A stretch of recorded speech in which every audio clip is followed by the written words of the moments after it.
উদ্বেগ নিয়ে আপামর সাধারণ মানুষ একটু পিছিয়ে যান, আমাদের পিছিয়ে যান। সর্বস্তরের সাধারণ মানুষ, আমার মা ভাই বোন, আমার শিক্ষক শিক্ষিকা, আমার মহিলা পথ চলতি মানুষ, ক্রেতা বিক্রেতা সবাই আজকে প্রতিবাদে সামিল হয়েছে। আপনারা এই প্রতিবাদ কেন তা জেনেছেন। যে মা মাতঙ্গিনী হাজরা,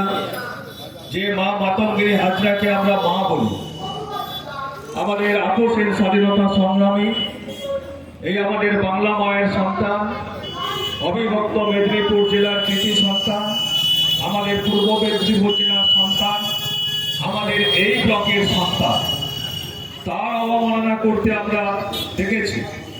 আর তার প্রতিবাদে আজকে মিছিল সহ এই পথসভায় আমরা উপনীত হয়েছি। আমি কিছু বলার আগে প্রথমে মা মাতঙ্গিনীর শ্রীচরণে নত মস্তকে বিনম্র চিত্তে প্রণাম নিবেদন করি।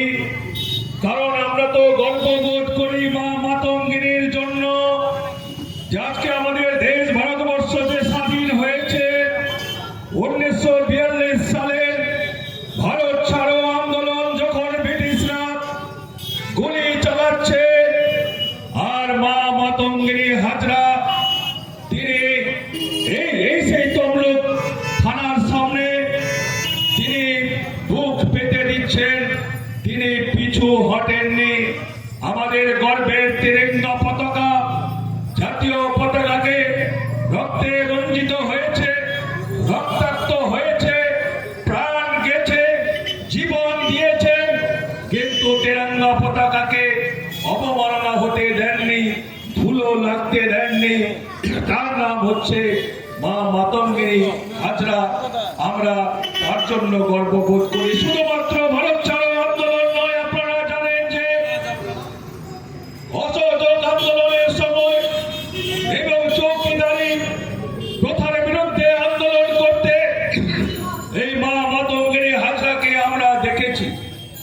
আমরা তো গর্ববোধ করি তার জন্য। কিন্তু আমাদের দুঃখ হয়, যন্ত্রণা হয়, বেদনা হয় যে ভারতবর্ষে এমন একটি সরকার চলছে, এমন একটি দল সরকার পরিচালনা করছে যারা হচ্ছে একদম অটোক্রেটিক, একদম স্বৈরাচারী সরকার। যে সরকার মানুষের বিরোধী, গরিব মানুষ, সাধারণ মানুষ, পরিযায়ী মানুষ, খেটে খাওয়া মানুষ, মহিলাদের বিরোধী, বাংলা এবং বাঙালির বিরোধী, প্রতি পদে পদে বাংলা এবং বাঙালিকে হেনস্থা করার চেষ্টা করছে। তার বিরুদ্ধে আজকে সর্বস্তরের মানুষ গর্জে উঠেছেন। আপনারা লক্ষ্য করেছেন, যখন মিছিল নিয়ে আমরা আসছিলাম, হাজারো হাজারো মানুষের যখন মিছিল, প্রতিবাদ মিছিল কেন্দ্রের সরকারের বিরুদ্ধে, বিজেপির বিরুদ্ধে, পাঁচ থেকে হাজার হারা মানুষ হাত নেড়ে স্বাগত জানাচ্ছেন এই বিজেপির অপকর্মের বিরুদ্ধে, তারাও গর্জে উঠছেন। আমি তাই সর্বস্তরের মানুষকে সম্মান জানাই এবং শ্রদ্ধা জানাই। আমাদের মধ্যে জেলা পরিষদের সভাধিপতি বিধায়ক উত্তম বারিক মহোদয় তিনি বক্তব্য রেখেছেন। আমাদের মধ্যে আমাদের সকলের নেতা, জনগণের নেতা আমাদের সুজিত রায় মহোদয় তিনি বক্তব্য রেখেছেন। অপূর্ব বাবু বিস্তারিতভাবে বলেছেন। আমাদের সভাকে সভাপতিত্ব করছেন বিভাসকর মহোদয়। আমাদের মধ্যে বর্ষিয়ার নেতা চিত্তরঞ্জন মাইতি মহোদয় আছেন। আমাদের নেতা আমাদের সিরাজ খান মহোদয় তিনি যেমন আছেন। আমাদের শিক্ষক নেতা, আমাদের সকলের অত্যন্ত প্রিয় ভাজন আমাদের সুমিত সামন্ত মহোদয় তিনি আছেন। আমাদের প্রত্যেকেই এখানে জনগণের সেবক সবাই এখানে আমাদের মধ্যে আছেন। সামনে আমাদের অগণিত ভদ্রমণ্ডলী তারা সবাই আছেন। আমরা তো গর্ববোধ করি আমাদের এই জেলার জন্য, আমরা গর্ববোধ করি বাংলার জন্য। আমাদের এই জেলা, আমাদের এই বাংলা সারা ভারতবর্ষকে স্বাধীনতার পথ দেখিয়েছে। আপনি বলবেন কেন? আপনি আপনারা জানেন যে 1947 সালে আমাদের দেশ ভারতবর্ষ স্বাধীন হয়েছিল। আর আমাদের এই পূর্ব মেদিনীপুর জেলা স্বাধীন তাম্রলিপ্ত সরকার আমরা 1942 সালে প্রথম স্বাধীন সরকার আমরা তৈরি করেছিলাম এবং 2 বছর ধরে সেই সরকার স্বাধীনভাবে চলেছিল আমাদের অজয় মুখার্জি, সুশীল ধারা, সতীশ সামন্তদের নেতৃত্বে। আমরা তো সেই পবিত্র মাটির মানুষ। আমাদের গায়ে লাগে, আমাদের যন্ত্রণা হয় যখন এই বাংলা বাঙালিকে অপমান করা হয়। শুধুমাত্র মা মাতঙ্গিনী নয়, যিনি রক্ত দিয়েছেন, জীবন দিয়েছেন, তাকে অপমাননা নয়। প্রতিটি ক্ষেত্রে যদি একটু নিরপেক্ষ ভাবে ভাবেন তাহলে দেখবেন যে পণ্ডিত ঈশ্বরচন্দ্র বিদ্যাসাগর আমাদের কুসংস্কার মুক্ত, সংস্কার মুক্ত দেশ উপহার দিয়েছেন, নারীদের শিক্ষা উপহার দিয়েছেন। যে ঈশ্বরচন্দ্র বিদ্যাসাগর না থাকলে সভ্যতার আলো মানুষ দেখতে পেত না। আজকে এক বহিরাগত জেলখাটা আসামি,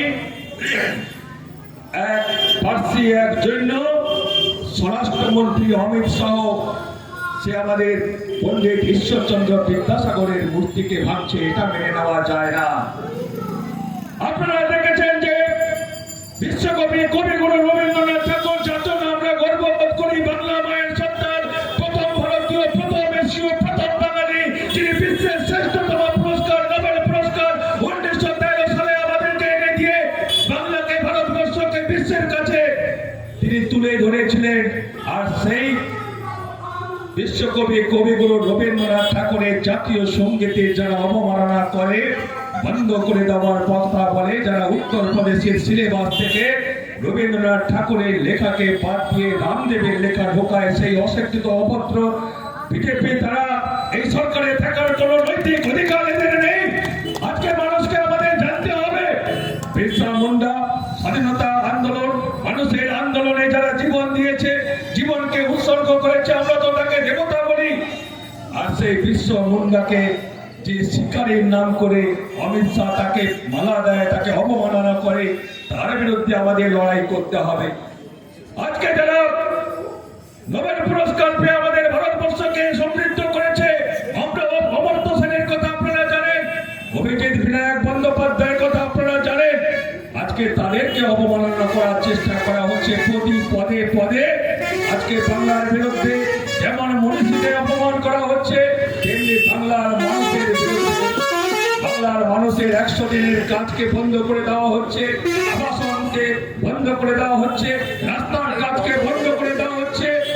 আজকে বাংলা এবং বাঙালির বিরুদ্ধে আজকে যুদ্ধ ঘোষণা করেছে। তাই আমি মনে করি যে এ লড়াই শুধু একটা কোন দলের লড়াই নয়, কোন নির্দিষ্ট দলের লড়াই নয়, এ লড়াই মানুষের লড়াই, এ লড়াই বাংলা বাঙালির লড়াই।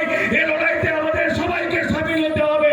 যে যেমন করে আমরা পারি এ লড়াই লড়তে হবে। যেমন করে সব তৃণমূল কংগ্রেসের সুপ্রিমো মমতা বন্দ্যোপাধ্যায়, বাংলার মুখ্যমন্ত্রী, তিনি লড়াই শুরু করেছেন শুধুমাত্র তৃণমূল কংগ্রেসের নেত্রী হিসাবে নয়, তিনি বাংলার একজন প্রতিনিধি হিসাবে, মুখ্যমন্ত্রী হিসাবে, বাংলা মায়ের সন্তান হিসাবে তিনি এই লড়াইয়ে সামিল হয়েছেন।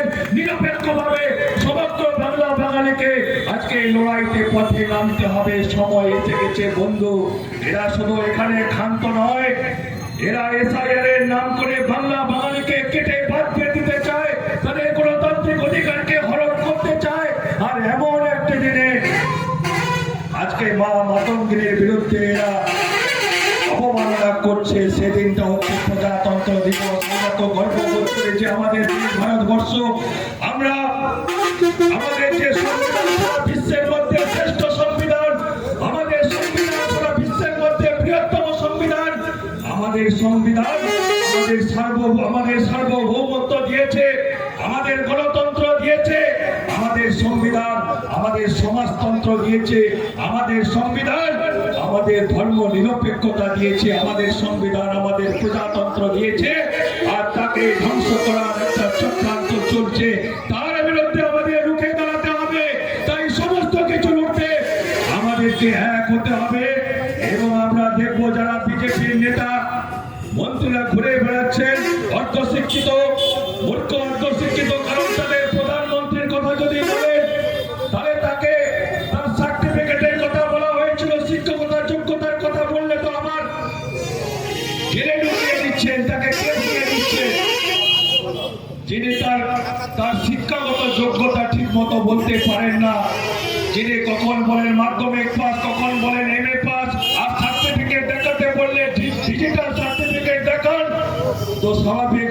সেই দল থেকে ভালো কিছু আশা করা যায় না। আর তার যে শুভেন্দু অধিকারী ইত্যাদি যা আছে, তারা আজকে চুপ আছে। কেন চুপ আছে?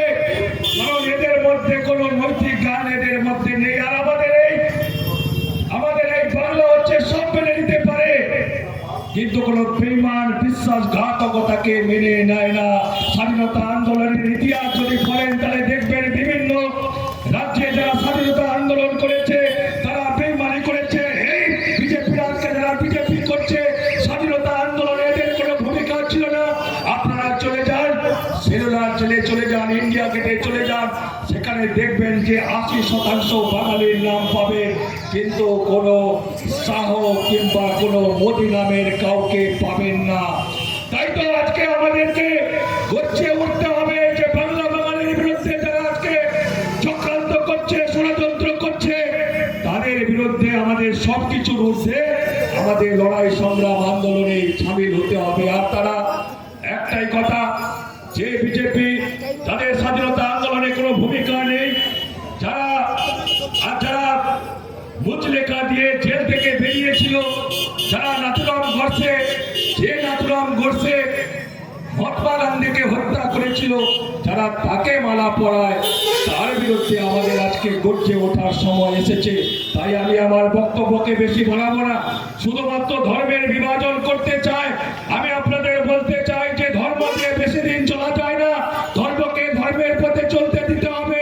আর ধর্মকে যখন কোনো রাজনীতির কাজে ব্যক্তিগত স্বার্থে ব্যবহার হয়, সেটা বেশি দিন চলে না। আপনি বলবেন কেন? আমি বলবো যে আপনারা জানেন আসারামের নাম শুনেছেন, আপনারা রাম রহিমের নাম শুনেছেন, আপনারা বাচান বাবার নাম শুনেছেন, আপনারা বালক বাবার নাম শুনেছেন, ছোট বাবা, বড় বাবা, অনেক বাবার নাম শুনেছেন। ওরা ধর্মের নামে মানুষ ঠকিয়ে হাজার হাজার লাখ লাখ মানুষকে ঠকিয়েছে, ঠকিয়ে ব্যবসা বাণিজ্য করতো। আর শেষ ঠিকানা এদের